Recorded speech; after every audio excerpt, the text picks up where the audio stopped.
I have been told that I must inform you the following program contains adult subject matter, adult language, and spoilers. Now thank you, and enter if you dare.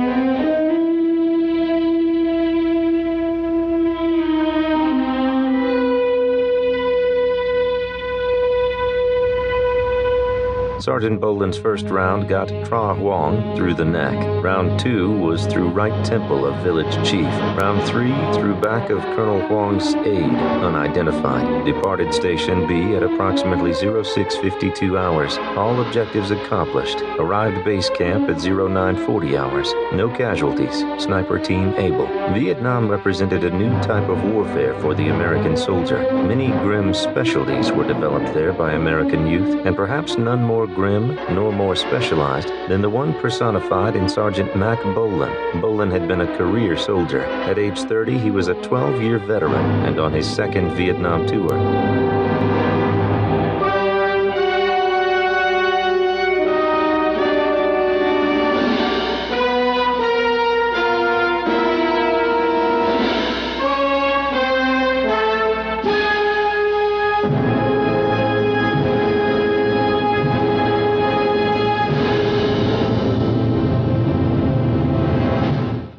Executioner in the books, there's only been a movie or two that touched on that book series. But The Executioner was a series of books where, especially in the beginning, you had to subscribe to get. They were a kind of rag that some people called pocket books or pocket novels. We had the term, it was the same term used for newspapers, rag. And I'm sure at one time they were also dime novels. You know, that was one of the things about them. They were cheap. They would fit in a man's back pocket like a wallet. A lot of kids read them. If you had the money for the subscription, you could get the subscription and they would come in the mail. I knew kids that got things like Playboys that way.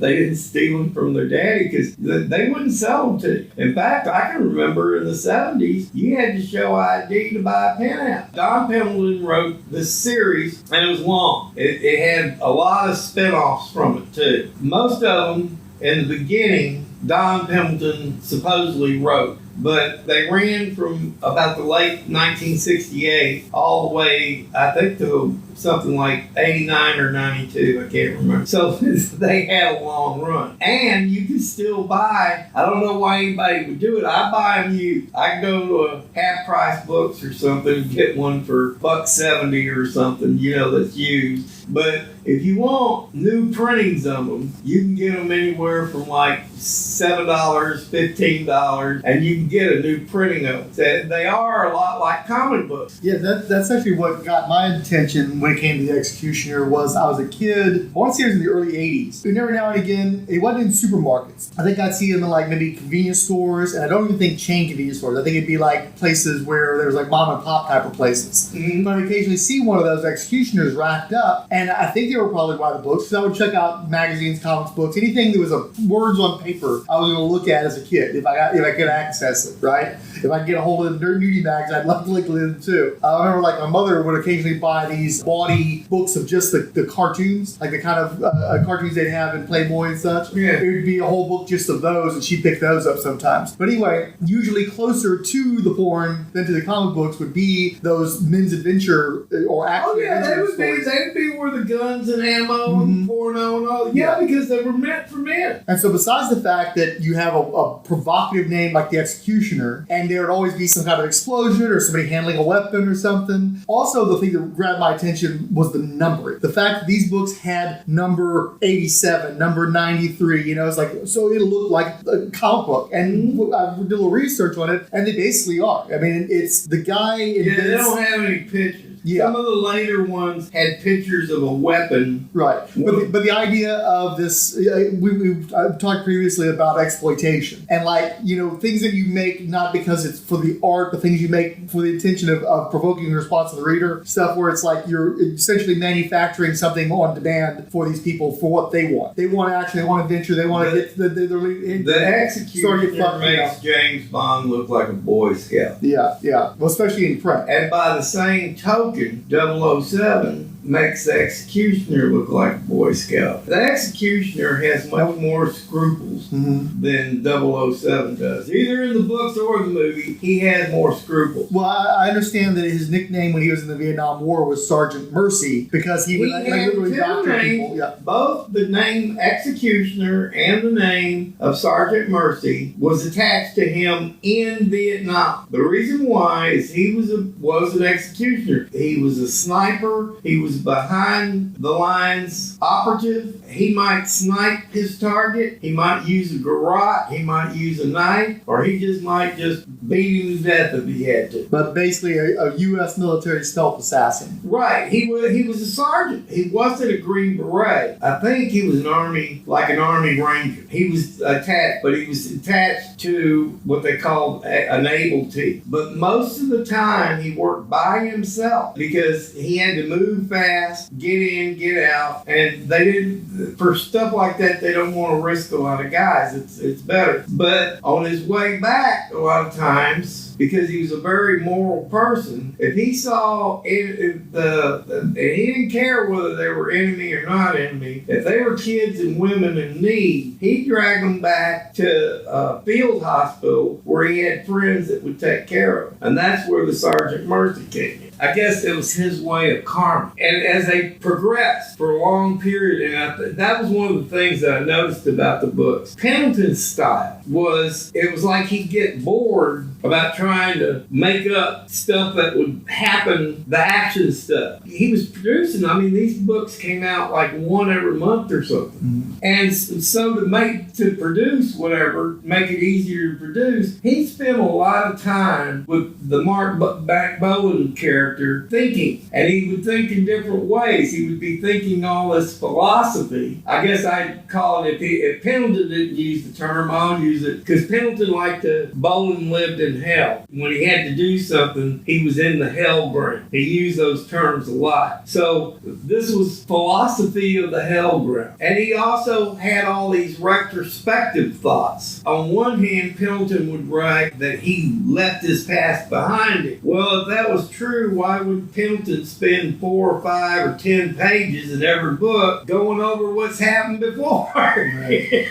Well, and like in Fleming, Pendleton was a soldier. I think he was decorated, and he'd actually lived this stuff. And you have to assume there's a little bit of an author insert in the. I think he was a chain smoker too, because every picture I ever seen with him, he's got a cigarette in his mouth. Pendleton? Yeah. Yeah. So the weird little parallel there. Like Pendleton claimed to have invented the, I think, action adventure genre. And from what you're telling me, since the Bond books aren't necessarily in that genre, maybe that was correct. Like, it seems to me from what I know of the Executioner, he has more in common with the James Bond movies than the James Bond books. And you're telling me that the books are much more like a John le Carre kind of thing as opposed to the big spectacles we're used to. So was the Executioner James Bond before James Bond was James Bond? I don't see how that you could say that, because I don't know when Pendleton actually started writing the books, but the earliest one I think was late 1968. Okay, so he had to be presumably influenced by Bond then. Yeah. Yeah. The last time I read the book that I'm about to talk about that was an Executioner book was 56 years ago. You haven't told us how you were exposed to the Executioner.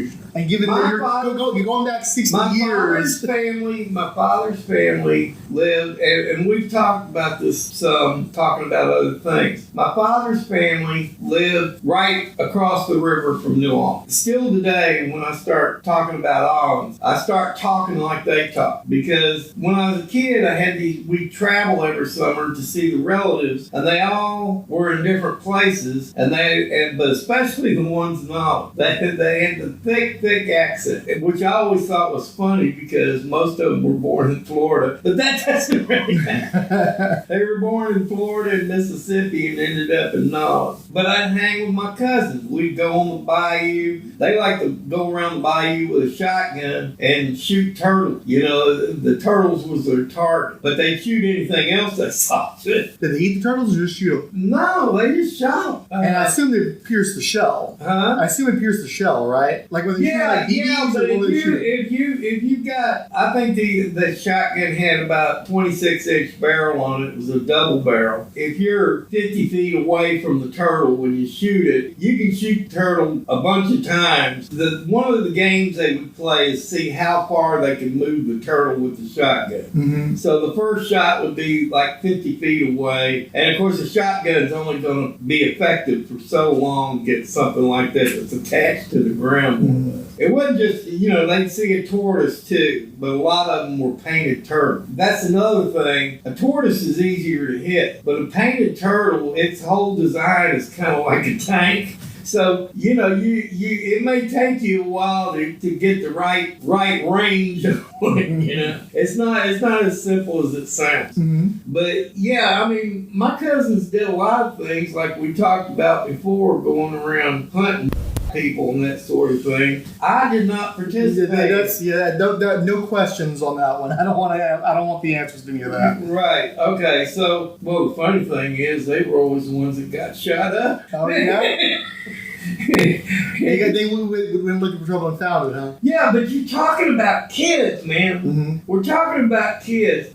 I was the next oldest. Yeah. My cousin, this gets to what you were asking about. He was 16, okay? When he was 16, I was the next oldest, and I think I was 13 and a half. You know what I'm saying? Mm-hmm. He was also different than us because he didn't have it all together. He wasn't exactly, let's just say he was slow. But still, his parents got him a driver's license, and he had a car at 16. So you can imagine, I'm 13 and a half. The next one's my next cousin. So I don't want to mention their names, although they're funny in and of themselves. Yeah.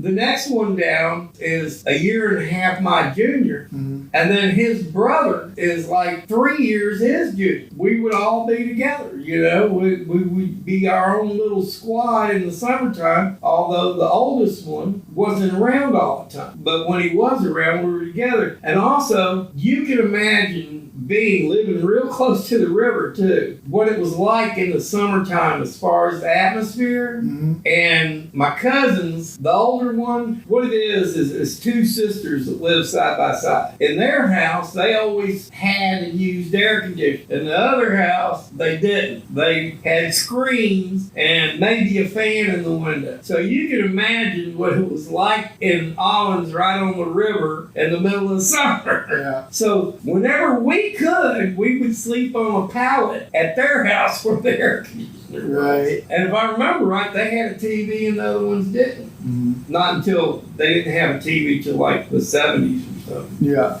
Yeah, they were a group. The other cousins, they all were merchant marines or shrimpers. Either way, they were known to poach. Mm-hmm. I was raised between two worlds. Antebellum Southern world that didn't have the issues you would think from that. And they respected all people is what I'm saying. And then... Well, antebellum definitely doesn't mean that anymore. Huh? Antebellum nowadays is very much plantations and all that kind of stuff. But that's what I'm talking about. If you had been to the family homestead in Houston, it looked like a plantation. It was a big white colonial house, really big, 2-story, but because it was pier and beam, the second story was 3-story. You see what I'm saying? Yeah. You had to dress properly. Women dressed in white or wore white shoes at a certain time. The women always wore gloves when they left the house. It was all Southern ladies and gentlemen with a British flair. They had when I was a kid, they had a German shepherd. The German shepherd's name was Trinka, and they had this cat, and the cat's name is Jackie, and you can guess why it was named Jackie, because this is... I'm picturing you walking around with a little pillbox hat on. What? You said I can guess why it was named Jackie. The name of the cat was Jackie after Jackie Kennedy. Right, and I'm talking about the cat having a little pillbox hat on. Well, I would have said white heels and gloves. The house had a carriage house, which was a garage, a laundry room. They had 2 big freezers in there. Yeah. Then the top was my oldest great aunt. She lived in the carriage house above it. And yeah, it was very antebellum. All these oak trees with moss hanging off of them. We even had, between us and the neighbor, because it was a huge piece of property, I think it was like 12 acres or something. The next piece of property over, the next neighbor over, would have been from back door to back door about 2 neighborhood blocks. And you had to go through a cane forest. There was a time in Houston where you saw bamboo quite a bit. And they had a bamboo forest that was like a wall between them and the next property. Mm-hmm. I know I played in it all the time. If you wanted to find frogs and insects, go to the bamboo. Mm-hmm. You know, that's one of the things about Vietnam, you know. I grew up in that kind of atmosphere. Mm-hmm. I mean, it was a safe atmosphere, but as far as the snakes and all that, from the time I was little bitty, I was living like that. But well, I mean, I was in Vietnam reading up on it, and you know, just the things you encounter while you're there. A lot of people immigrated from South Vietnam to Houston specifically because they didn't want to be someplace where it was going to be too cold. They wanted to be a place that was hospitable to what they were used to, which is very humid, and that's what Houston is. And so we've always, I know I grew up and there was a ton of Vietnamese immigrants in my neighborhood. It was just what I grew up around and what I'm used to. And to this day, Houston has a large, not only Vietnamese, but also a large Asian population. Well, when you were there, did the weather seem comfortable? Yeah, absolutely. I mean, comparable, not comfortable. Yeah. Now, Cambodia is way more humid than here, but Thailand and Vietnam were fortunately, I was not in Cambodia. Yeah. Oh, Cambodia, I was sweating like Elvis. I wasn't in. In fact, I was in 2 places in Vietnam, and that was Da Nang and Quang Tri. It might not have been pleasant, but it wasn't Cambodia. Yeah, it was interesting because when we went to Vietnam, my girlfriend didn't want to do South Vietnam. She thought it was too westernized, but I wanted to do something in Da Nang, and I did not realize how important Da Nang was until later on, since that was basically where we come in. Like the U.S. forces, that was your first stop. You were in Da Nang, and then you might carry on from there, but you landed in Da Nang. So I didn't realize. I'd heard the name in movies. You know, growing up, there were all those Vietnam movies. You took me to some, and Da Nang always came up, but I never realized what the significance of it was. Mm-hmm. There's virtually anybody that's been to Houston and to Nolens knows there's no significant difference in the weather. It's hot and humid and oppressive in the summertime. That's we're the Bayou City. You know, that's the Bayou State. So it makes sense. But you were talking about getting exposed to the books from your 2 cousins. He had a bunch of mail order books. We were talking about the Sergeant Fury books and whether they were Sergeant Nick Fury. And so I'm assuming not. I'm assuming that just you happen to have 2 things. I can't remember. Yeah. It was too long ago, but when I was there, I would read his books. Yeah. And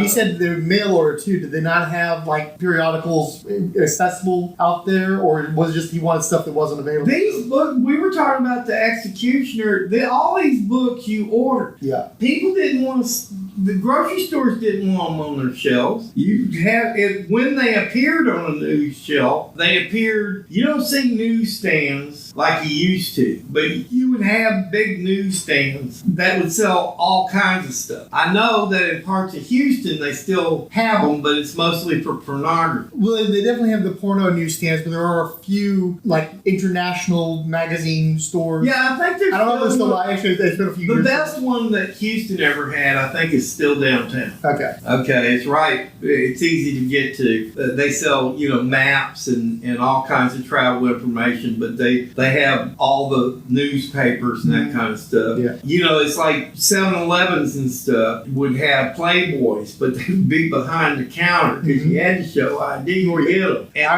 remember behind the counter with cigarettes would be your adult magazine. Right. Yeah. Anyway, so you wouldn't see these books there, even though they sold paperbacks and they sold pocket novels. Those kind wouldn't be there. You had to mail order. Mm-hmm. And then just like comic books, they have all kinds of gizmos and crap. Yeah. I was reading one last night that had, these, in the 80s, you could pick them up at a gas station. It was a digital watch. And I can remember when you could buy them for $1 or $2 in a shopping rob. Mm-hmm. And they had it like it was some kind of fancy gizmo. Right. And you were going to be able to get it through their book, You had to unpeel the grenade and put it on the next page and fill it out and send in your money, just like the back of a comic book. Right. So I'm guessing with your cousin, what it was, at some point got exposed at one of these he was a stops, single child and he was mentally kind of slow. Yeah. So if he wanted to read something, I'm sure my aunt and uncle was more than happy to see to it he got it. Yeah. So, but we wouldn't have been exposed to it. But no, I didn't. I had to read stuff like that when I was around where it was around, and the only place it was around was in my cousin's bedroom. Mm-hmm. But I know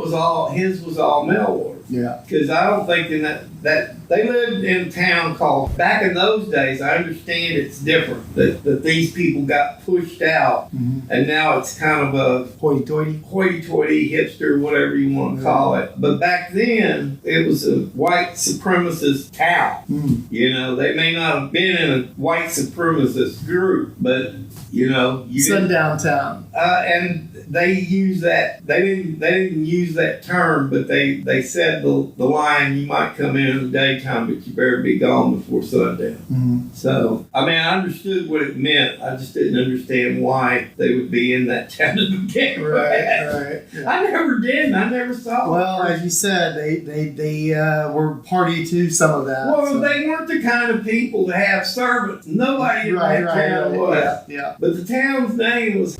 And it was right across the river from Nollan. From what I understand, there's what's the name of that town? It seems to me the name of the town is Pendleton or something like that. And it's quite a distance away, but that's where a lot of them moved. But see, most of those people, I think I have one of them, maybe two of them that are still alive, even though they were younger than me. They've all succumbed to one thing or another, and it was never a natural death. Right. Yeah. Well, other than the older ones died of natural death. Mm-hmm. Getting back to the executioner, he comes home from Vietnam on emergency leave. His mother and sister and father are all dead, and it was a murder-suicide.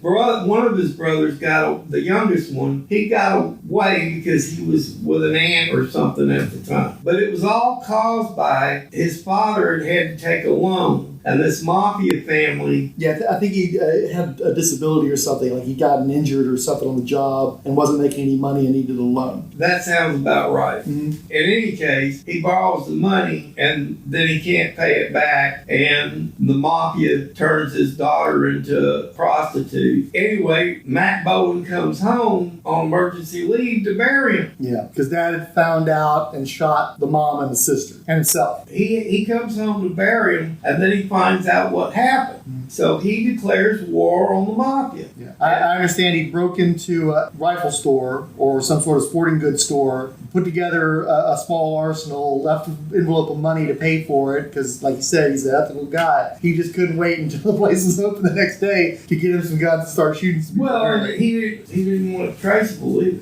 Yeah. After that, he was going to just take care of that one thing until he realized, he didn't really understand the mafia. And by going after this one family, he became aware of what the mafia was. So he decided it was a calling. Yeah. He declared war on the entire mafia system. So it hadn't occurred to me, that means he went AWOL then. He did. Okay. And see, he was already in like a second tour in Nam or something? Mm-hmm. Yeah. All top marks, good soul, well-liked, and people helped him because of that. He had generals that loved him, doctors that loved him, everybody loved him. So he basically has a broad support system for his vigilante crusade. As time went on, he had this very broad support system. But he financed his war by taking their money. Yeah. He might destroy all the dope, but the money went home with it. It became known as one of his, every time he had a campaign, he would invent a new war chest. He might use the weapons he come across, but he didn't really keep them. He always bought the weapons he wanted, or whatever, but he used their money, so they paid for their own destruction. And this is clearly a successful series because it goes on, and then it starts having spin-offs. Yeah, I'm not sure. See, I haven't read any of the spin-offs. Mm-hmm. And I know what they're about because if you read The Executioner, you know what they're about. All the spin-offs are references in the Executioner book. I don't care how many spin-offs there were, though. They can't have the number of books the Executioner did. I know that I've read a book 493, and it certainly wasn't the last one. So I don't know. I haven't looked up the number. Well, you were telling me last night, and I did a little research, is apparently Pendleton was doing the books up until like 1980 or so. And you were telling me that toward the end there, he was running out of gas, clearly. It was sometime during the 80s. You start seeing people added to his line. Like it would say Don Pendleton and so. And you really see it in the spin-offs, seen it on the shelf. So I know most of the spin-offs have somebody else's name tagged to it. As far as I know, most of the characters in those spin-offs you'll find in the Executioner books because it's all comes from the Mack Bolan character and his history and all that stuff. Well, my understanding is he was a vigilante. He basically ran out of mafia at some point. He killed so many of them or dismantled them so thoroughly. He actually wasn't out of them because he couldn't destroy because it comes up in the books all the time. You lop off one head and another one pops up. Mm-hmm. He really severely damages the organized crime and not just their links in America, but their links in Europe. Okay? Yeah, he actually was fighting through international mafia. Right. Yeah. Right, because they had attachments. What was it? You went to Italy or France or whatever it was, and to do one thing, and that led him into Italy, France, and London, Marseille. But by then, the people that were hunting. So you got to remember, it wasn't just the mafia hunting; the federal government was hunting. Not to mention all the state and local authorities. State and local authorities, because this guy laid waste everywhere he went. He was more like the Avengers when they had town. He did that kind of damage. He just do it when nobody was on the street. No innocents got killed. He always had to make sure he didn't hurt any civilians. Never hurt civilians. And if something happened to him by some crazy thing, like say the mafia really damaged somebody and he saved, they just might find a suitcase with $500,000 sitting next to him to help them get along through life. That's how he operated. It was all mafia money, Yeah. So the whole idea is bad people do bad things and good people do good things even when they're doing bad things to bad people. And then I understand that done as much damage as he could to the mafia, then he started going after terrorists. And at some point, he looked at the U.S. government to do that, right? Putting the cart before the horse. He got the notice of some serious fit. And of course, you think about it, you got a guy doing that kind of stuff in the open, making the news almost every night. See, that's the other thing about him. Just like it is, if you're reading a 007 book, this stuff is taking a period of time. Mm-hmm. In the movies, it's 1 day, 2 days, maybe 3 days. Right. When in the book, months at a time. A month at a time. Every once in a while it might be 3 weeks or something, but it's a reasonable amount of time to do that much damage. Right. In the Pendleton books, oh hell no. No. You'll read the whole novel. One of the things about him is, you've seen it in movies a lot, synchronizing watches and all that stuff. If you're an organized combat squad, you have to do stuff like that so you know where everybody's at because you can't see them all the time. Right. And if you have a coordinated attack, you have to do that. Well, somebody like Bolan that would be something that in his military service he had to use all the time. And he's always talking about the numbers. So his life is by the number. Everything in it is by the number. But the difference with him is he can do more than 007 ever thought about doing. And he can do what 007 did in a movie in 2 hours. Mm-hmm. As long as it took you to watch that movie, he's already done it. He's done it. It don't matter if it took 007 2 days to do it. Mack Bolan did it in 2 freaking hours, and he was late when he got finished. And if you think I'm joking, read one of the books. Just grab one off a used bookshelf sometime and read it. You'll be lucky. Sometimes you would open, especially the older one, you'd open the book and it would start, and he pulled the trigger and the brain splashed across the wall. The gray matter sliding down the chin, dripping off the shoulder like a waterfall. They didn't need you yet. You were dropped into the midst of everything. Yeah, and that's the other thing about Mack Bolan. He loves headshots. That's his main thing. And every time he takes one, they got to give you some kind of gory description of it. I don't know how many times you can juggle brain matter and skull. In one book I read, the skull looked like an ostrich egg full of blood. You know? The gray matter splattered on the wall. You know, crap like that. He likes mentioning the third eye. Mm-hmm. He opened the third eye and took half the nose. Then for good measure, he put one in his chest. Yeah, Mack Bolan wastes a lot of ammo. Usually when he shoots you in the head, he shoots you 3 times. Mm-hmm. I don't know how many of them I've read. You know, his third shot missed because there was nothing left to hit.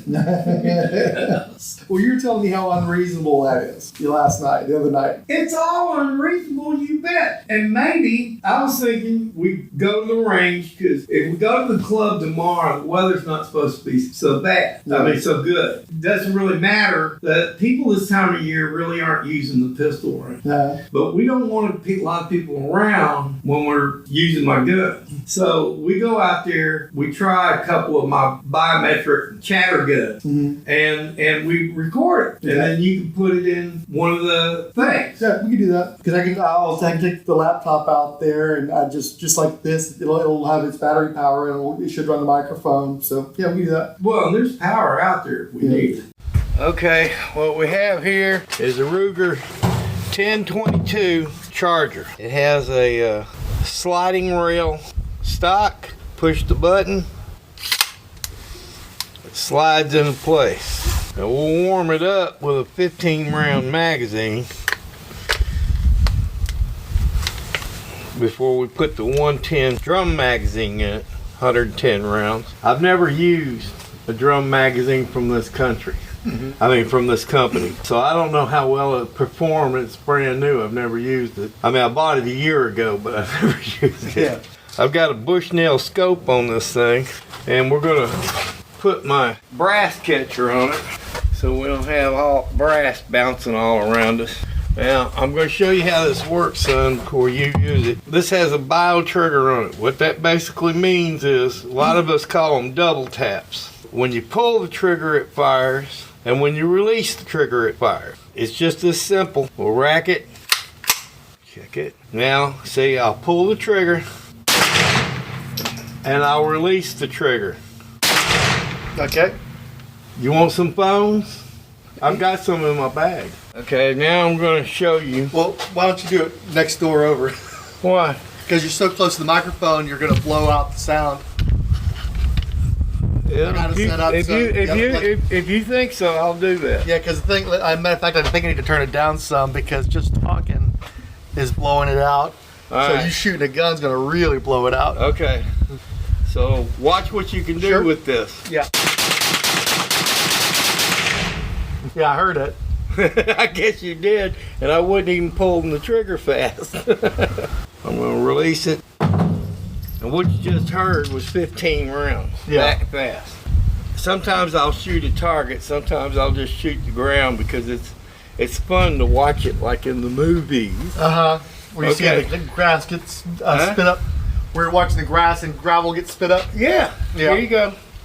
I know. You do you first, man. I'm still keeping an eye on this. Okay, we'll rack it. I'll check my load. Yep.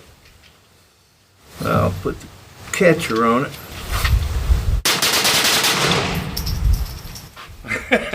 Now you want to try it? Here you go, son.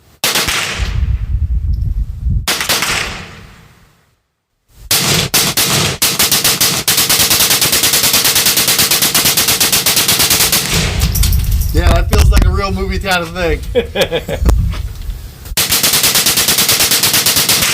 I just can't see the target, so there's nothing pretty but your grass. I'll pull out anyway. Okay. But that definitely feels like some real deal shit. Believe it or not, it takes a while to load a 110 round drum, man. it's something else you don't get in the movie, right? 110 rounds is more than 2 boxes. So. Yeah.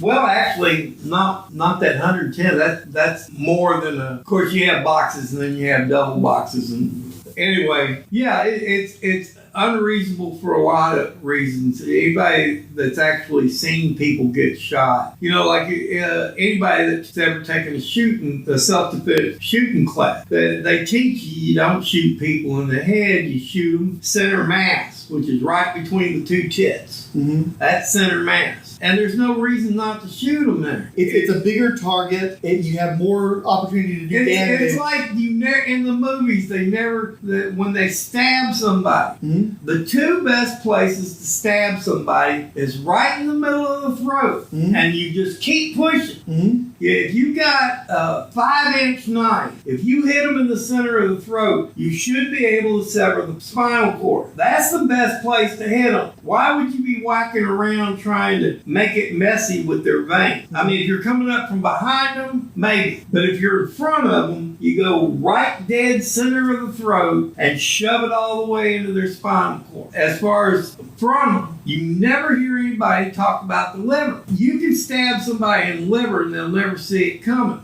Why would you get it up here where they're going to see it and defend against it? Yeah. You go in the liver, twist and pull.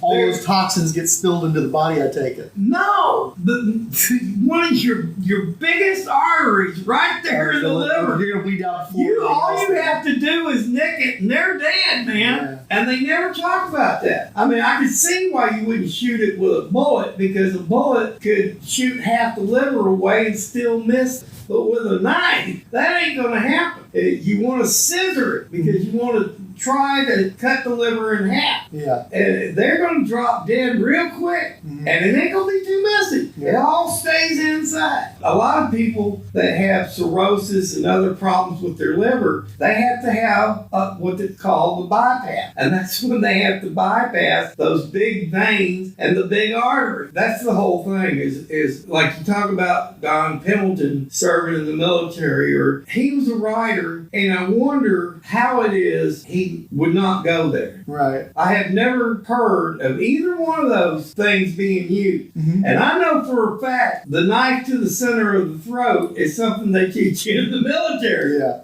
So they taught you that. Yeah. Yeah. In combat school, they teach you that. Yeah, it's always funny because when you watch these action movies, the off switch of the human being is always snapping the neck, which A, would be a Herculean task just to get that done. But B, you don't just die, and you don't even necessarily just get disabled, depending on how that happens. It makes more sense to just stab in the throat, like what you're talking about. If that's the technique you're going for quick and silent death of a human being, you're not going to snap their neck like they do in the movies. I'm sure they teach special forces that, because I know they do. Yeah. I was not special forces by any stretch of the imagination. In fact, I was your general issue. The only thing they taught me about snapping the neck was in a hip throw. If you can snap the neck. It's not something they emphasize. most of our combat training was dealing with hand.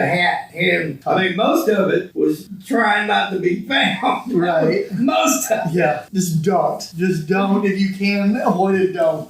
The combat school I went to, you had some classes, but the main thing is they put you in a fake Vietnamese prison camp, and you have to try to escape. And that's your graduation party, is escaping. Mm-hmm. Mostly what they taught us is hide and evade, but we did have some hand-to-hand combat stuff, just like you see the Army or the Marines doing in a movie. You know, it was very little. Not a lot of Metal Gear Solid action going on. Now, it wasn't very Metal Gear Solid. It's like the knife thing. They call it bayonet training. You've seen it in movies 100 times, where you put stabbing the saw dust dummy and stuff. But you also use the bayonet as a knife. Yeah, most of what I saw Rambo doing was something you were supposed to be doing with a bayonet. Believe it or not, most bayonets, if your bayonet's sharp, it's after you're in combat and you ain't got nothing better to do, so you sharpen a bayonet. Yeah. They do not suggest it in combat. A bayonet is basically a spear. It's the point that's the weapon. Right. So why again, though, was the headshots a bad idea? For the same reason, first off, it's a small target. And I don't know how many times on the news you've heard of somebody getting shot in the head or shot in the face, and they survive it. And the truth is, anybody that's had serious accidental injury, and most especially if you've been gunshot, your chances are you're going to go through some kind of shock. The issue is when you're in shock, and I've been in shock enough, I can tell you can do things while you're in shock, and the danger hits you later.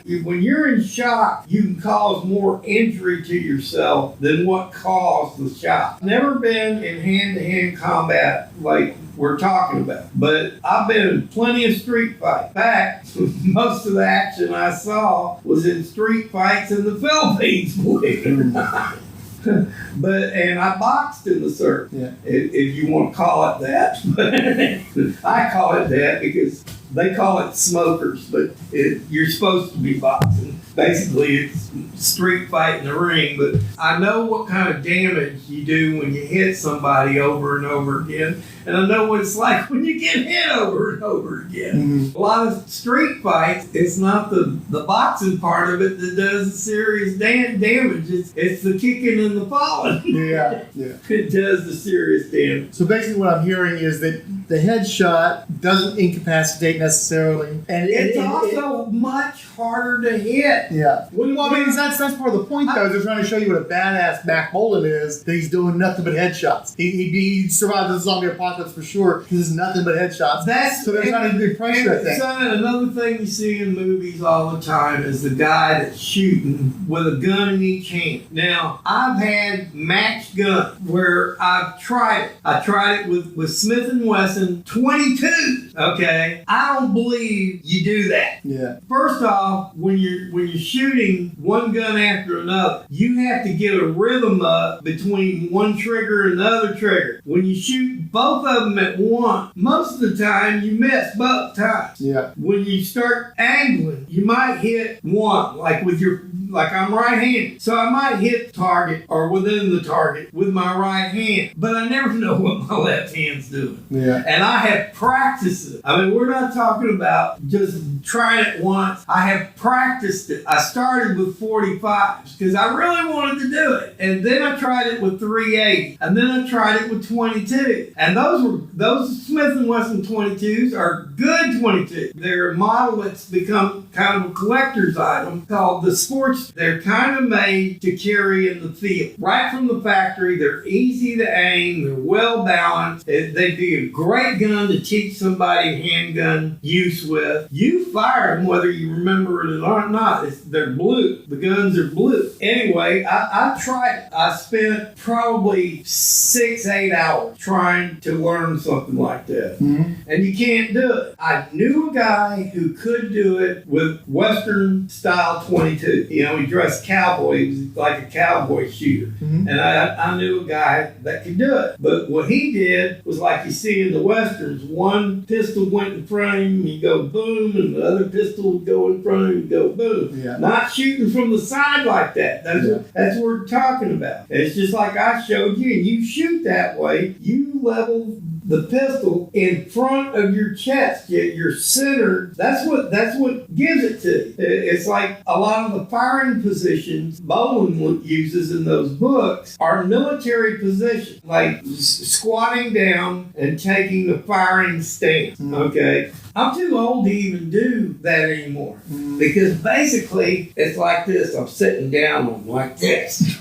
I can't. I'm too old to even do it. So okay, well, I mean, are you pressing against something when you do that? Because what you were showing me, you had your back against the chair. You had one leg up and one leg down. You're sitting on your heels. Sit on your heels with your foot forward, and you want your legs spread enough to give you balance. Okay, but you're supposed to be doing it like this or like this. Yeah. Well, I've still got the head mindset of you doing pew-pew cowboy stuff, but you're talking for your aiming. Right. To steady yourself. And I guess you're low because you don't want somebody shooting back at you and you don't want to give them an easy target. Is that right? And it gives you good balance. See, you're trying to do it without the weight of the weapon. Right. See, this leg's out here because that's where the weight of the weapon is. That microphone weighs about as much as a small pistol, but I'm not going to mess with it. I could probably do that if I wanted to. Okay. Then you have a rifleman stance. Mm-hmm. Combat rifle stance, which is like this. Right. So you're on your belly. Okay. Laying on your now, belly. What would be your target? It would be your head. Why are you doing this? Because your body is behind something, and you're only firing when you lift up. So you're not exposing your position. You're not exposing your body except for the head. Yeah. We just acknowledged that headshots are tricky anyway. Right. Very tricky. Well, and another thing they never talk about. I do appreciate that a man in his 70s is still able to get down on his belly and you know, clearly you've maintained at least some of your abilities. Oh, I'm still pretty limber. It just hurts. Yeah, looking at you gives me hope because I definitely want you to still be able to do stuff. And I'll see these folks that are only in their 60s. Every chance you get. Oh, yeah. Especially in the shower. A lot of times I'll sit in the shower with hot and I do this. Mm-hmm. So you're basically doing a monkey stance where you're bumping your knuckles against the ground. Yeah, I'm trying, you know, a lot of bend overs and stuff. I stretch from side to side like this all the time. Yeah. Yeah, there's a reason for yoga. I don't do it, but I understand the reason for it. You try to stay as limber as possible. By the way, when you're talking about the dual shooters, have you ever met anybody that's ambidextrous who try to do that? Because it seems like one of your main issues is that you're not doing so well with your non-dominant hand. When you shoot once with your dominant hand, you do okay. You switch to your non-dominant, not so great. So have you ever run across anybody that's ambidextrous? No, because you hardly ever run across anybody that tries to shoot that way. Right, yeah. And I'm around guys and guns all the time. Right. Nobody tries that crap except some dummy like me. So tell me this too. Since there are so many shooters in this country especially, why do they keep putting that shit in the movies? But that's part of the fun of it. I mean, it wouldn't be fun if you didn't have some kind of challenge. Well, and that gets us back to the Mack Bolan thing. Is you do say, you know, if you're somebody who's in a combat situation, the smart move is not to go for the headshot. But if you're son-in-law, good shot. If you're Mack Bolan, good shot. You go for those headshots. You're basically, maybe you're showing off, or maybe you're just making it a challenge for yourself. But he's consistently pulling that off, and that's why he's the executioner. The thing that always amazes me is he's supposed to be a sniper in Vietnam, and he doesn't hardly ever do that as the executioner. Right. He's usually using a handgun or an Uzi or a Mack 10. In fact, he does go to work for the government, right? Mm-hmm. And when he does... Well, you were saying some special feds were after. Did they finally catch up with him or what? Well, he kind of more or less surrendered to him. One of these feds, the president wanted to set up a special security group that only the president controlled. In other words, in awful books, they take their orders direct from the president, but it doesn't show as a legitimate group. In other words, nobody... They're off the books. They're off the books. A good deal of the time, all through the teen books and the 20 books, this Fed is trying to get Bolan to come aboard because Bolan has to do things on his own way. And even after the president was going to accept that, Bolan had to finish his tour of the Mafia first. Right. So he cut a deal that take the heat off from the feds at least. It's like 12 days or whatever it is. It reminded me of the 12 days of Christmas. He had 12 days to crisscross the country killing every mafioso he could. And then he had to have a vacation. But he meets this Fed who's beautiful, and she's not really a field agent. She's more of a head computer electronics expert or whatever. And they fall in love. That's the other thing. Bolan falls in love with everybody. Well, he clearly has a very kind and open heart. Yeah. Being Sergeant Mercy and everything. The thing is he has so much love for him, he doesn't hook up with him because anybody that gets close to him gets dead. He's sort of like an opposite of Bond in that regard because he hooks with a bunch of people, and every movie, one of these ladies is going to get killed. Well, but in the books, he don't really do that. I'm saying the movies where with Bolan, he realizes that danger, and so he's afraid for their lives, and he doesn't want to have a serious ongoing relationship because of the threat that poses to them. Plus, he did have somebody die earlier on, right? And so he's haunted by the memory of that one girl that he was with that died. That was after he went to work for the feds, this girl I was talking about. Is that? Okay. He ends up marrying her. Oh, yeah? Yeah. Okay. And she runs the office, he runs the field. Now, is he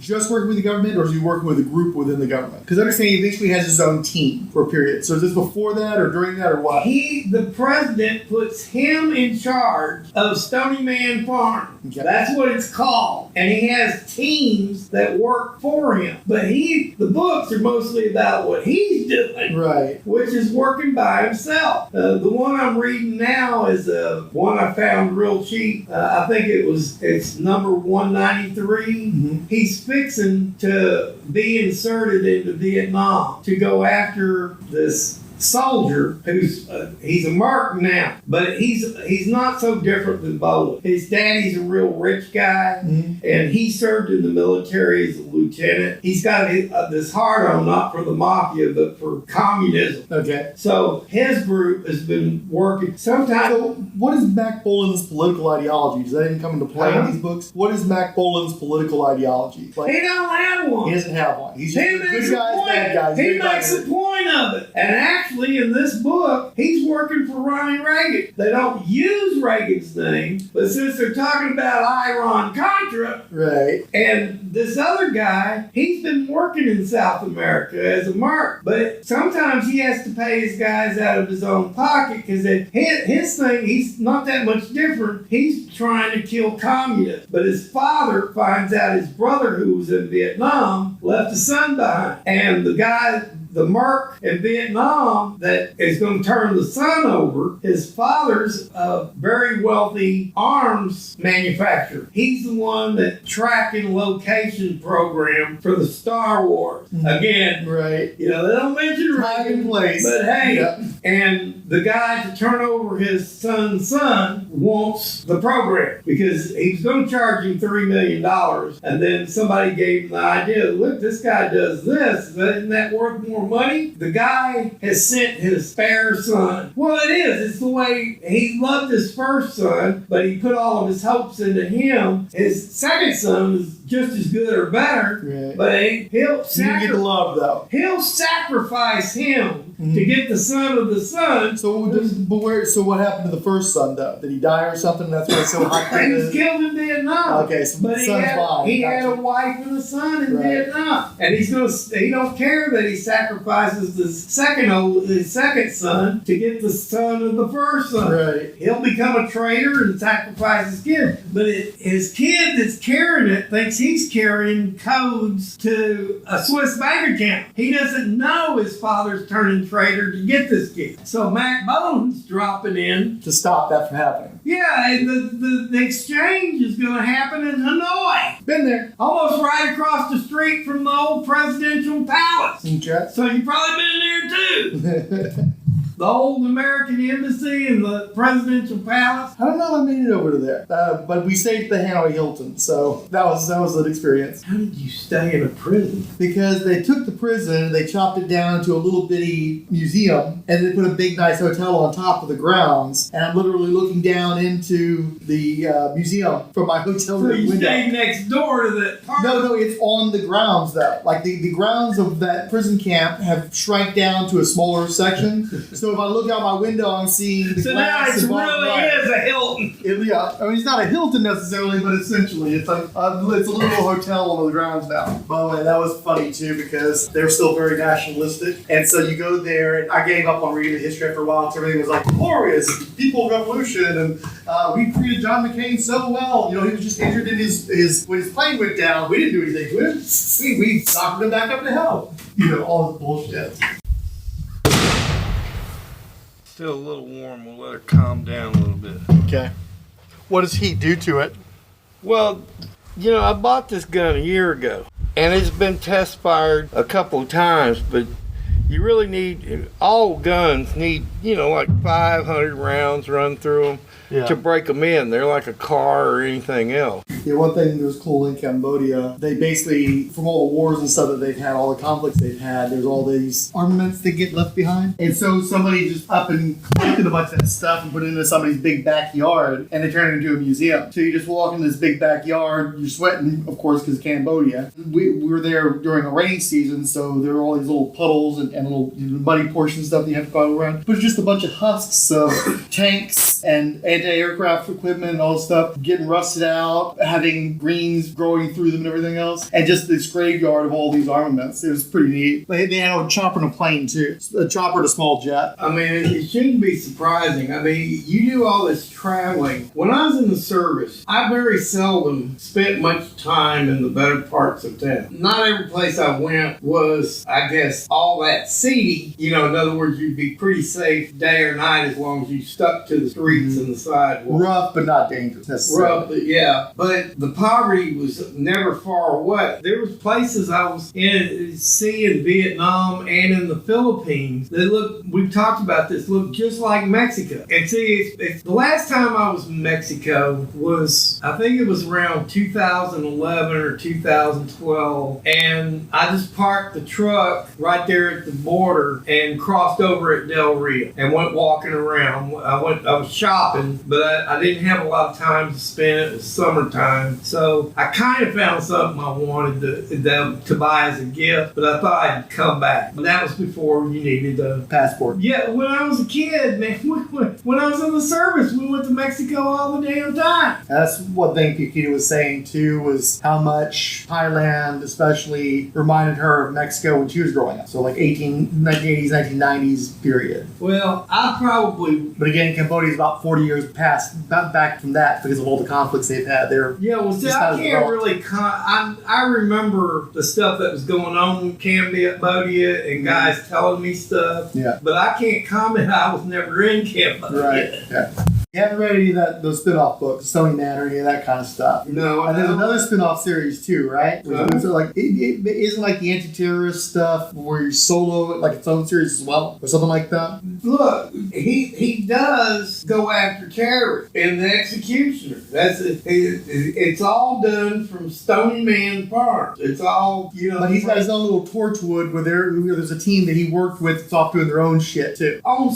There are some missions, he's got his own teams that he put together from his own guys. They do, like, I just read this book where they were off like in the Himalayas and they were going after a gun runner that was operating, I can't remember, I think it was the Himalayas, it might have been the Alps, I don't know. Mm-hmm. He was called the Dragon. It just so happened that his path was crossing with the CIA guy, and that CIA guy was trying to destroy his group because he basically was doing the same thing that Mack Bolan was doing. He thought that his group should be the only one with that kind of power and control over things. He was trying to show that Mack Bolan's group was out of sorts. He was actually interfering with the first group, so his group should be disbanded. In fact, that's the book. I think it's 63, where his wife gets killed because Stony Man farm is being attacked by this Merc group, which knows too much. They shouldn't be able to have that kind of information. So it's obvious that the CIA guy has gotten a hold of the secure information and is using it against them. The group that was in the mountains or whatever to get this guy called the Dragons, the CIA guy right in front of the president said, see, they're interfering with us. We already got guys on the Dragon, and you're going to mess it up. So when I got the phone call, I burned them. They know they're coming after them. But Bolan don't work with dumb shit. That was the other thing, is they were interfering with their communication. And even though they did that, Bolan was able to complete his mission, which was an important mission. That other team, while they didn't get the Dragon, the fact that it was an ambush didn't matter because they got him anyway. I don't know what happened because I ordered the next group of books, all the books in the 60s. But the next book in line, and I suspected this, but it came today in the mail, and I looked at it, has nothing to do with the mission. It's not going to tell me what to me that's a cliffhanger. What happened after his wife died? They left him sitting there in the rain with her body. Something's got to happen. What happened with the CIA guy? Right. Seems to me Mack Bolan needs to go kill that motherfucker. Anyway, the next book in the series is nothing but an explanation of Mack Bolan's tactics with drawn pictures of all the weapons that they talked about in the books. So it's the executional battle armory. It's called the New War Book. Mack Bolan's New War Book. So it's not even a novel. It's a reference book. I haven't read any of it, but I mean, it's the only one I've seen with a bunch of pictures in it. Right, yeah. But that's not what I'm interested in. Right. So I have to look at the next one in line. Hopefully, I know I ordered it. Hopefully it was in that group because I ordered from 2 different secondhand book companies. So what started you to start reading these books again? You. Oh, yeah? You brought the memory up. We started doing this stuff and talking about 007, and I remembered in that one book, 007 crosses tracks with Mack Bolan. I've got that book coming too. And you say the books are trash. You say they're not even, spelling isn't correct, grammar isn't correct, they're fairly slight novels, but they're enjoyable trash is what you're telling me. There's something to do while I'm sitting out on the patios puffing on a cigar or sitting on the can. When I go to the bathroom, I need something else to think about. I'm sorry, I just do. Uh-huh. Me and the throne is not enough. Yeah, definitely I need a phone or a book or something. Yeah. It's not the most interesting activity to engage in. Well, back when you were a kid, a lot of times I gave you toilet gag gifts. All the kids started on the grandkids yet, even though, hell, I got grandkids now of middle age. Mm-hmm. Or, I mean, they're in their 30s. Yeah. I've always done that. Yeah. People's done it to me. Hell, they used to give me these, what were they called, John books or something? Oh, Uncle John's Bathroom Reader? Yeah. It's just a bunch of factoids and short stories and stuff? Yeah. I've got one of those somewhere. Well, or I had, at least. I lost track of how many people gave those to me. Hell, for all I know, you gave me one when you were a teenager. Maybe. But people used to give them to me, but they didn't last that long because, let's face it, I can read a Clive Cussler novel in a week just sitting on the John once a day. So, right, yeah. And I don't like to spend a lot of time in the toilet. 15 minutes on the outside. I'm serious. It hurts my ass to sit on the toilet. And for me, it basically depends on how interested I am in the other thing I'm doing besides shitting. As I was saying, the numbers on those covers made a difference to me because it was like comic books. I knew that it was a serialized storytelling, high-intensity action. And just like 007, it is serial. You can read them separately, but they're not like Clive Cussler books. Clive Cussler books are semi-serial. You'll have elements carry over with their self-contained units of entertainment. Right. When you're talking 007, and you could say that most of the Executioner stuff is self-contained, but you're getting a lot more story if you read them in sequence. I've read a bunch of them out in sequence. I mean, first off, it's hard as hell to get a 10-year segment of them anymore. Spend a bunch of money on those. Yeah. It kind of hacks me off having to spend $350 for some of them. Right. Because I don't think they're that much entertainment.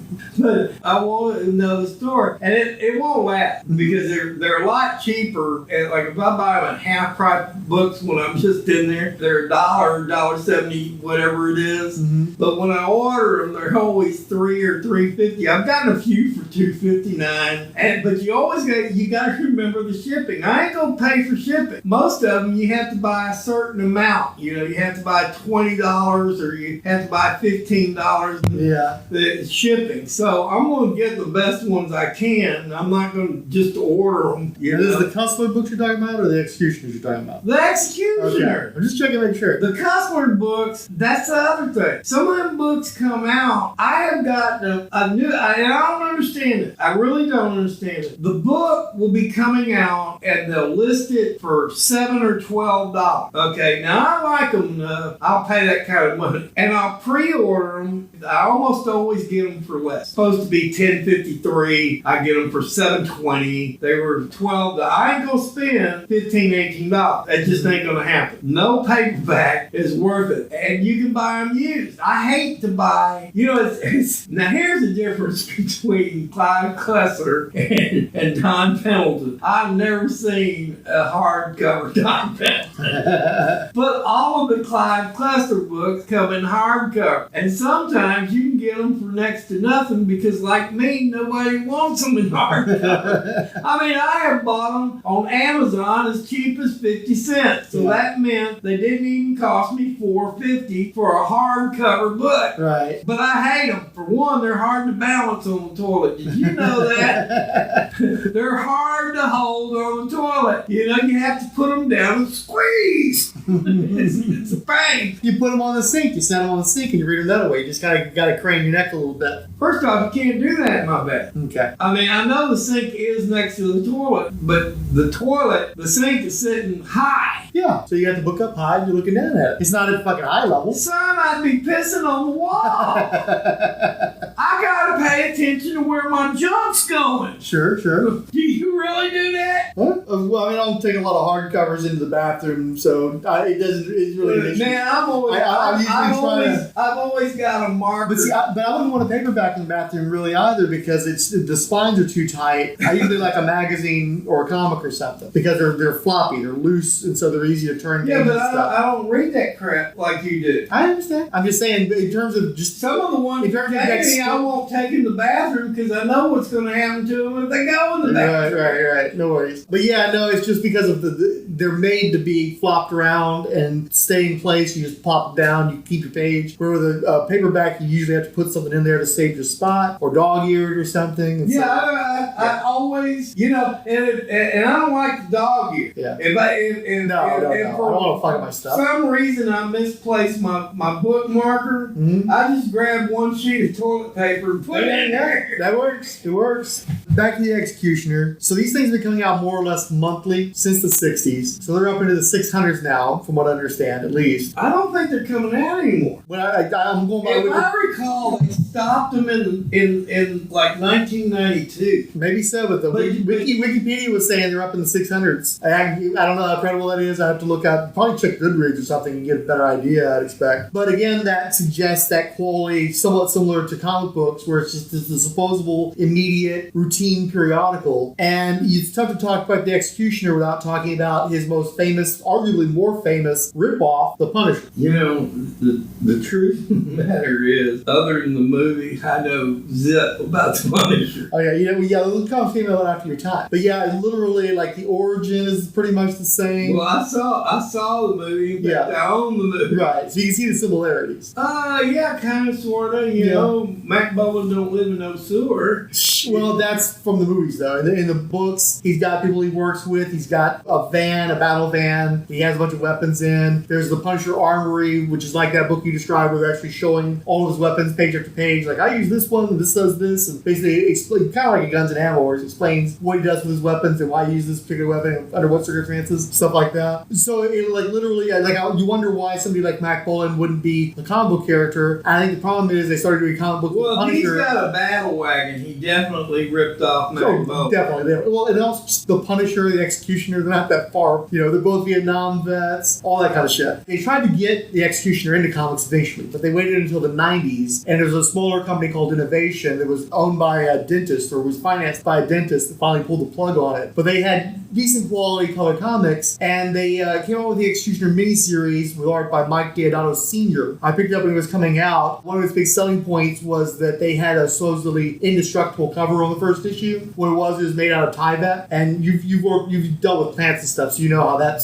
works. You know, like, you can tear Tyvek, you might have to kind of work it a little bit, but you can eventually tear it, and you can definitely wrinkle it and stuff. But it was, you know, a little bit stronger than the norm. I made a point of testing it, of course, and the comics were all right. The artwork was pretty good because I like that the style of Diabolu, but it just wasn't that engaging because it basically was a Punisher comic book, and I'd already read plenty of Punisher comics. I needed to pay a premium price to get it from a smaller publisher and have it more grounded and less comic booky. But, you know, the parallels are definitely there. Okay, according to this, the first spinoff was Able-Team that was started in 1982. That same year, he started the Phoenix Force, and then in 1991, Stony Man started. Able-Team ran from 1982 to 1991. Phoenix Force ran from 82 to 91. Stony Man ran from, well, see, this doesn't make any sense because it says 1983 to 1991, then it says 1991 to 2015. Okay. So I'm not sure what that means. Right. Maybe they restarted the series from number 1 or something? Came out with a variant cover? Well, there's 2 here I never even heard anything of. One was called Caribbean, and it was 2012 and 2013. And one was called SOBs, Jack Killed, and that was 1983 to 1990. And I hadn't even heard of those. Now we're going to answer your question. By the way,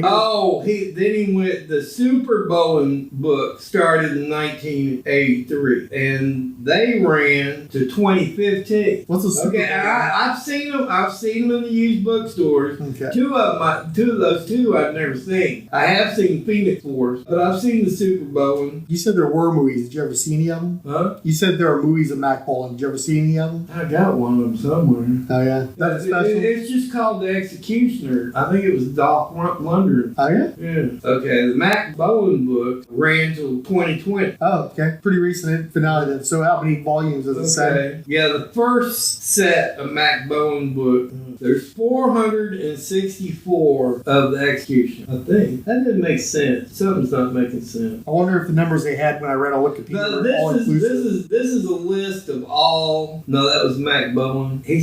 That's not being Executioner. Oh, they're including all of these as Executioner. So that's probably where they got the numbers from, is being all inclusive and all of its. And there was a magazine. It was called the Executioner Mystery Magazine. I didn't know that. Okay, the Executioner, because he's counting all of these as Mack Bolan book. The Executioner, and I know that's fucking wrong, because I can look at the copyrights and know that's wrong. Oh, I get it. He's been releasing a couple of books a year. Apparently, the last book they're showing is 2020 that was 464. And I know I read 400 and something books. I've got it at the house somewhere. You know, I keep track of my reading. Because of that, I have to keep track of my books. Like with Clive Cussler, I keep mine on the computer because let's face it, you know, when you burn a book a day, you really keep it'd be a lot of handwriting. So I was wrong. general. The highest book I've read so far is 346. The two I'm reading now, I think one was 123 and the other one was a 98 or something. Yeah. And I haven't added those to the list. Now, I've read 3, 4, 5, 10, 12, 14, 17, 19. Read all the 20s. Read all of the 30s except 31. All of the 40s except for 48. All of the 50s except for 54. And I know that I'm going to read all the 60s. I read 60 and 62. 62 is the one where she gets killed. Okay. 63 is the Mack Bolan Armory. And I know I've ordered all the 60s, but the only 70 I've read is 71. I've read 264 and 265, 283, and then 333, 335, 341, 345, and 346. And again, we're not talking about, I read the, Eye of the Falcon, or whatever the fuck the book's called, issue numbers, just like in comic books. This is weird. It's easier to keep track of that. Yeah, 100%. On all my other reading, I have to put a title. No, I'm not going to keep track of those. I know, that's what I'm saying. It's like this book series is such a weird little hybrid. There's a lot of comic booky elements to this thing. Yeah, it's fine and easy for me. I mean, because I can't call them novels. They're just not. They're episodes. Huh? They're like episodes. I guess you could call them serial episodes. Yeah. That would be the best, but I just soon call them a number. Right. And there's reasons. Some of the reasons why I haven't read those fill-ins is because I don't have to. If I've already read one, it might have already told me what happened to the one before. Also, you got to remember, these things are ancient. I can look at the copyright. Mm-hmm. I've read most of my copyright are in the 70s and the 80s. To a person like me, the 80s doesn't seem like a long time ago. And I can remember the 80s like they were yesterday. Mm-hmm. Sometimes I don't want to remember them, but I do. Right. Well, again, like comic books, anything from the 90s up is new shit, as far as I'm concerned. That's that new shit. And that's a span of going on, 20, going to 30 odd years now. So I totally feel you. Well, the 70s and 80s was the seminal shit. That was the stuff where I got. Look, every once in a while, I'll see a comic book that just makes me go gaga. And it's usually because it's 60s or earlier. There were some in the 70s that I thought of. And some of them, I'm not prejudiced. Archie. I liked Archie comic books. I read them right alongside Marvel and DC. And I didn't realize how many DC comics I read, but I did read a lot of DC comics. Because every once in a while, I'll be thinking about something, I'll look it up, and it's, a DC comic or a Heritage comic. Yeah. I don't even know who wrote Archie. I can't tell you. There were a variety of people on that one.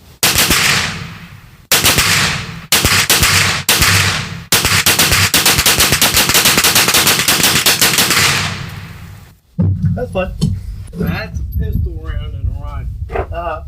One of the points of all this that we're out here since we've been talking about all that fancy gunplay, and you've already been sitting here trying to shoot it semi-auto, now going into auto. Now think about the control and trying to hit a target. Are you going to do that flying around doing bubble backflips and rolls across the dirt? Think about it. Just because you're not all that trained with it doesn't mean that you can't see that you ain't going to be doing that sort of thing. What's the difference between the fact and the fantasy?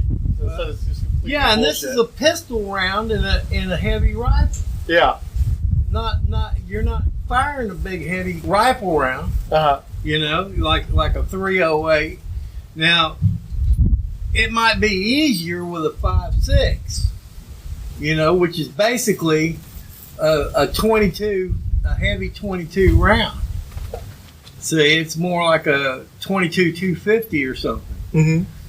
But still, this is just a pistol round in a heavy rifle. How hard is it to stay on target in automatic fire? Just doing that alone requires training and practice.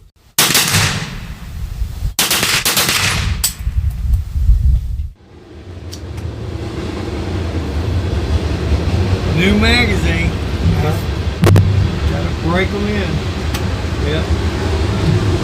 Well, it's locked now. Shoot that one. I want you to shoot some too. Well, but I can shoot anytime. Okay. That magazine you just shot, you bought all those bullets.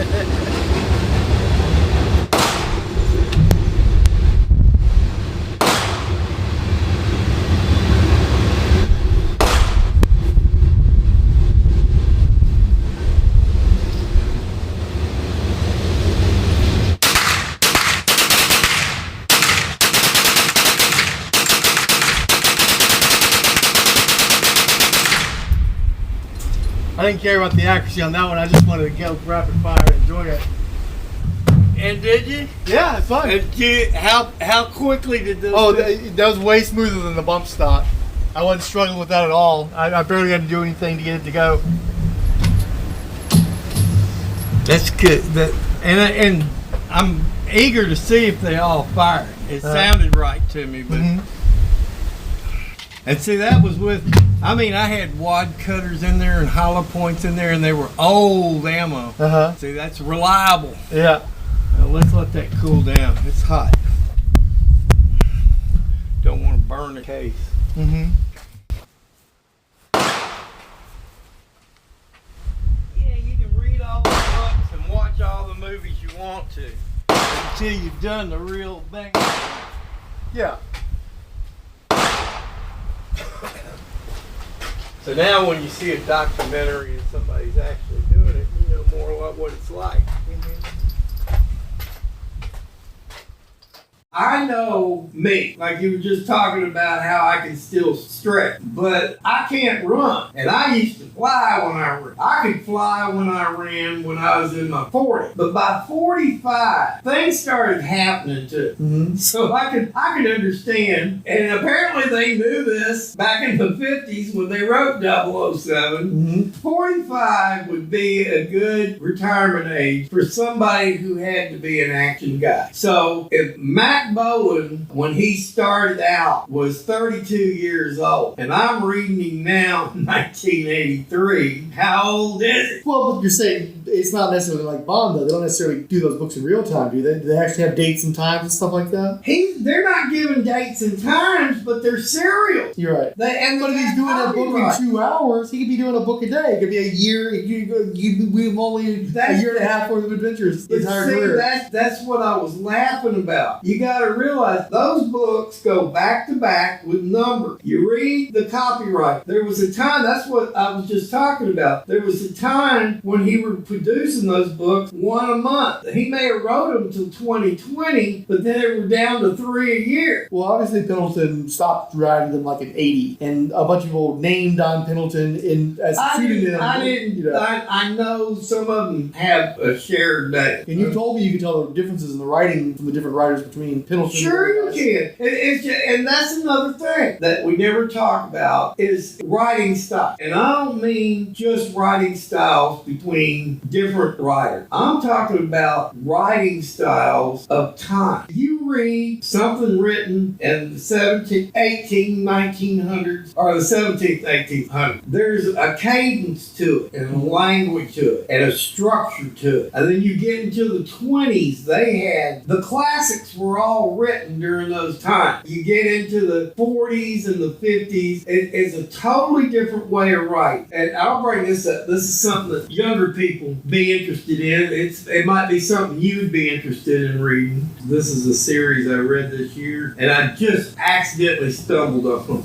I think I ordered one from Amazon or something because I stumbled on it, and then I realized it was a series. This guy's name is Stephen Cole. Spells it Stephen, but depending on what you're looking for, because he did go by Steve Cole too. And he authored these books. The first book was in 2006. It was Thieves Like Us. The second book in 2007, it was called The Aztec Code. And then the third book is called Bloodline Cipher, and it was done in 2008. I thoroughly enjoyed the books. Okay, they're a little bit odd, but they're also done in a British style. Basically, what the books are about is about these wayward kids. They're all different ages and with different pasts, and they're not all British, but I think 3 of them are. This guy, he's an older guy. He collects them, and they all have their own skills. You know? Yeah. Unlike 007 and Mack Bolan, they have to get together to get all them skills working. He trains them as a team to be thieves. He treats them well. They live well. And we were talking about help. They live in his home, which are always very large, very lavish, very secure. And they always have the guy got kids always have these huge party rooms with the biggest and best of everything. You know, all the biggest and best horror Boys. It's a great series. I wish there was a fourth one. Anyway, this guy wrote a bunch of the Doctor Who stuff. I just wanted to bring that up, those series and the name of the book. He's written a lot of younger kid stuff too. Your listeners wouldn't be interested in those, but the ones I just mentioned is a series, and you can buy them cheap when you buy them used. They're not pulp. I'd say the writings, since it's British and written so differently, but I would say he's a better writer than Clive Cussler. He certainly put a lot into the books. Some of it seems to be getting monotonous, yeah.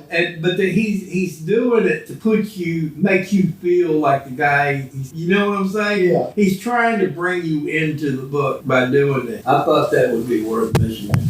Okay. You do blow through 50 rounds pretty quick. Yeah.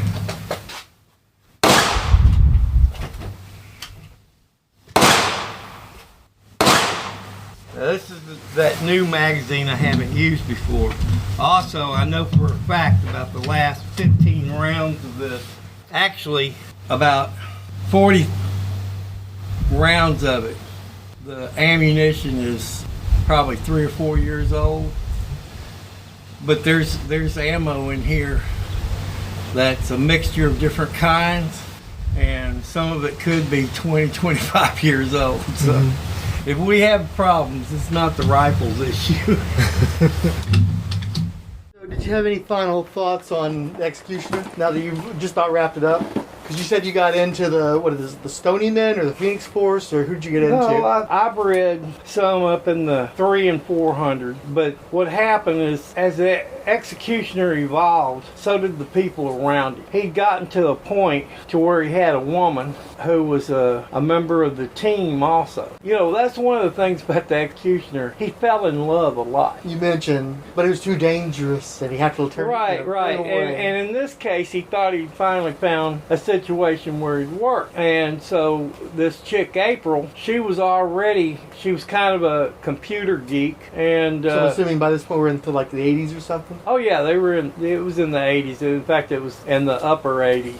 I think it was about 1987, if I remember the copyright. The Stony Man part came from Stony Man Farm. That was his base. After he went to work for the government, and they gave him a base. I think it was in Virginia. And it was a gorgeous spot, a lot of acreage, and it was set up to look like a farm. But then they had this underground base that nobody knew about. They had a mole in the government who was like an ex-CIA guy, and he was doing the same stuff as them. And he was jealous. He didn't want them to have any of his shine. Yeah, you talked about that one before, remember that? Yeah. Anyway, so him and this Russian KGB guy were destroying Stony Man Farm from the inside, not knowing what the other one was doing. And it finally came together as an attack on the farm, and a bunch of the people were killed, including April. I had Dickens of a time, and I found this in some of those other serial books, where when you have a big moment like that, trying to get the books that follow is kind of hard to do. Right. It's like they become precious to somebody. I finally got the books together, because what they did is right after that happened, their next book had some short stories in it, but mostly it was about the character Mack Bolan, and all about him and about all the weapons and stuff he used. So it was an explanation of anybody that's read the books didn't need. I'm sure that they opened a book of Jane's weapons. There's a book called Jane's. They've been publishing them forever. When I was a kid, I'd go to the library because they were always reference books and just stare and read and learn about all that stuff. They have them on the ships and on the aircraft, ordnance like missiles, and anyway, anything having to do with war and different, like what the British or the French or the Germans and the Americans have. It's all broken down so you can see it with the explanations that's available. I'm sure that even though apparently Pendleton that wrote it did know something about some of this stuff, I'm pretty sure that, because when you read it, it sounds like James, like he's copying it right. And some of the stuff is it's wrong. When you've handled weapons, like Mack Bolan's gun, you've fired enough weapons now, when you're firing auto weapons, the good ones, like I usually have, when you empty a magazine, they lock open so that when you can just slap a magazine in there and hit your lock switch and it shuts the chamber for you. That never seems to happen with Mack Bolan, even when there's weapons that I know damn well that's exactly what they do. Mm-hmm. His never seemed to do it. Because he always has to rack the slide after he does it. And I'm going, what the heck, you know? Every one I ever fired open. So anyway, you know, there's always stuff like that. And of course, as those books went on, you know, in the early books, up into the 80s, there's a lot of misspellings and silly crap like that in the books. And then, but as times changed, as time went on, the books got better put together and the spelling got better. Some of the what I call shorthand. He liked to use all these terms, especially for like guys that have been to Vietnam. You know, all the shorthand terms that we use. But he would present them in such a way that I never heard them like that. But I guess that's because he's always saying the same thing and trying to find different ways of saying it. Right. Anyway, after April died, there was a period there it was still interesting. He left Stony Man. I'm assuming this is, what, after 100 or so? How far into the series is this? No, he didn't make it to 100 before that happened. Okay, so that's what I was wondering about. Because, like, the Stony Man group and all that kind of stuff, is that different from the guys that are in Phoenix Force and that? Yeah, see, okay. I don't want to derail you too much. I was just trying to figure out, like, timeline-wise, where are we at? During the Mafia Wars, yeah, he got together with some of his guys from Vietnam. Yeah. And that was Abel Team. Okay, Abel Team. Okay, and there was this... I know he's got, like, multiple teams over the course of the series. Yeah, right. Then some of those guys actually survived long enough to become part of Stony Man, too. Okay. There was just a couple of them, but they did it. Okay. Okay. Stony Man teams and the Phoenix teams are kind of the same thing. Because when he was with Stony Man, he went by Colonel John Phoenix. Okay, that's where Phoenix Force got That's where the Phoenix stuff came in, okay. Yeah. It happened in the 60s. I think it was 63 where she gets killed. And then it takes back up in 66. But it doesn't really finish out until like 68 or 69. In fact, her funeral was several books later. You know, and then it's like a mention at the end of the book. They're talking about what he's doing and what's going on at the funeral. Yeah. Because he doesn't go to the funeral. But there's a bunch of the books in the 70s that I haven't been able to find. The book that I'm on now, which is probably the last one I'm going to worry about for a while, Hollywood Hell, is number 77. Because what you were telling me before was that you kind of got invested into some of the people that was on the Stony Man group. I got invested in the team. Yeah. The team was what made the books, the old books, what made them interesting to me. It's because I'm that fucking old. I remember stuff about how people used to talk and how people used to act. Just like in the James Bond books, all the prejudice and the way they talk in the books just wouldn't fly today, man. I mean, you can call it off color. Yeah.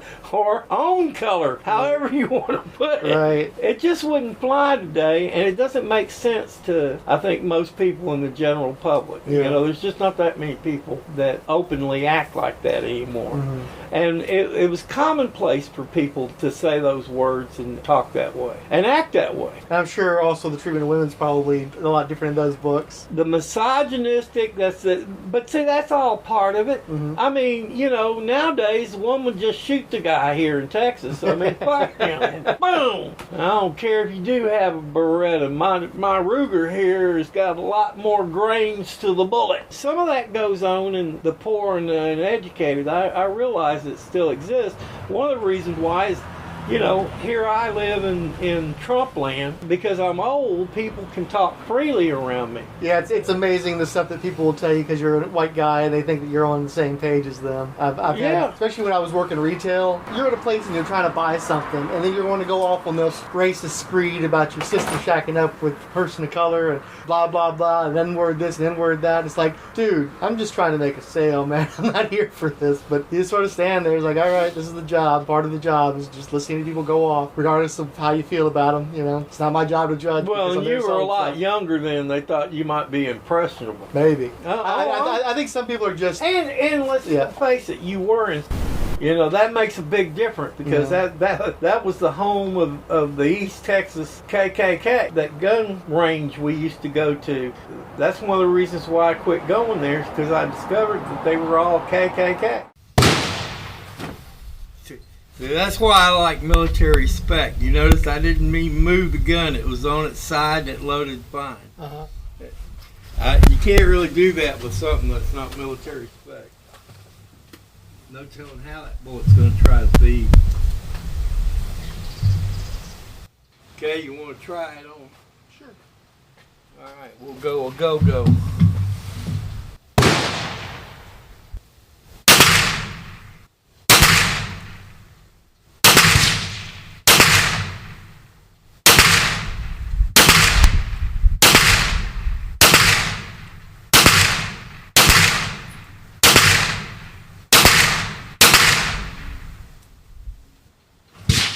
But yeah, all that stuff, when I, you know, it doesn't keep me from reading these action books, you know, but it tells me that most of the people that read them haven't lived through any of that. And to me, that's kind of comical.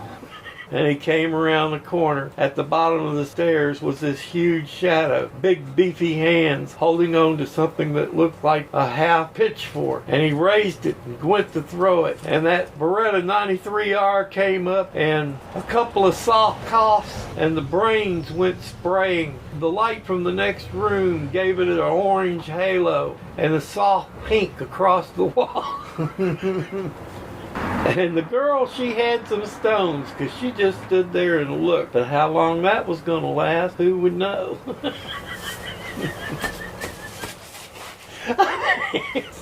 Stuff. And it's every time. Right. Every time, especially with him, everything was a headshot. And I noticed the Remo Williams, he likes to take guys' heads off too. But he also likes to pull whole arms off. So we got anything left on the executioner stuff, or are we pretty well tapped it out? Well, you were talking about I was just curious about the team. Yeah, well, but see, that's just it. He still has some contacts. Sometimes he calls for extra help, but it's mostly information and that kind of stuff. And in the book, that book there, number 77, he's working with his little brother. Yeah. Apparently his little brother, grown man now, and he did a tour in Lebanon or something, so he's actually a soldier. Mm-hmm. And he's kind of working with Bolan on this deal out in Hollywood. Yeah. So did they ever get the guy who was targeting them? Yeah, he got them both. Yeah. See, a lot of people, it's like we were talking about 007. In a way, 007 is a trilogy, and he actually did have several trilogies, like 3-book trilogies in the books they used for the movies. Yeah. You know, but most people wouldn't know that because they only know the stories in the movies, and the movies leave all that extra shit out because they rewrite everything. Yeah.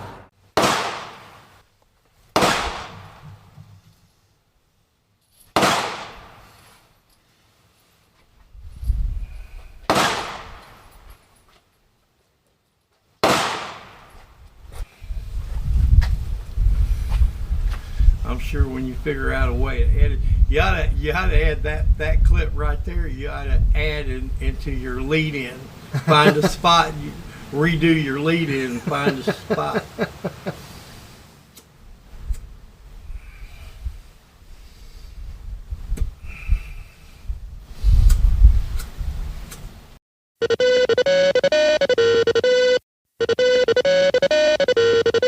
We are sci-spy like anime freaks, anime nostalgia, Billy Hines, Canoes, Captain Entropy, Chris at Bat Books for Beginners, Chris Lydon, Christine Forster, Coffee and Comics, Dario Oliveira, Del Dracula, Derek W.C., Doc Strange, Gregory Litchfield, The Hammer Strikes, Random Geeky Stuff, History of Comics on Film, Iowa's Joe Was, The Irredeemable Shag, Kylish Jwalamaki, Writer and Media in Charge, Keith G. Baker, King Dinosaur, Lorenzo Sleestack, Lucretia Garcia, Office Barista, Relatively Geeky Podcast Network, Skloctopus, Siskoid, Speaker of the House Kirk Spencer, Thirsties New and Used, and Resurrections, a Warlock and Thanos podcast. So the Bond Agents podcast, he gets up while his dad is talking to just go to the bathroom. And his dad doesn't understand because his dad thinks they're having a conversation out there recording a podcast. So he just gets up and walks off. Kind of like snaps at him. He's like, oh, well, I had to shit or whatever. And he was talking about how he's like, yeah, it's like, he goes, I got no problem and I got no problem shitting, but I got problem when I need to piss out my asshole. I'm like in the gym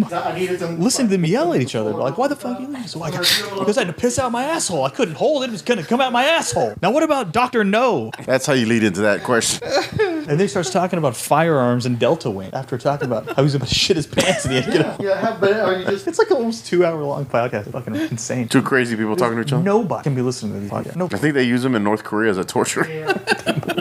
they're doing it to design airplanes, probably.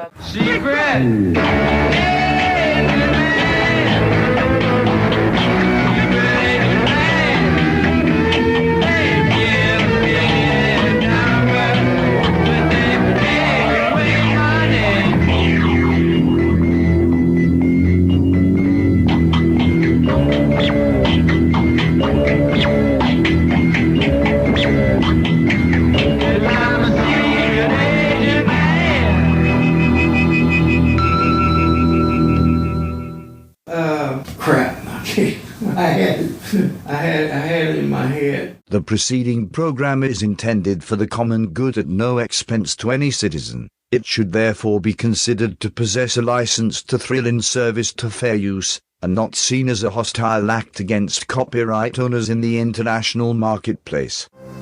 As always, should you or any member of your team be caught or killed, the Secretary will disavow any knowledge of your actions. This message will self-destruct in 5 seconds.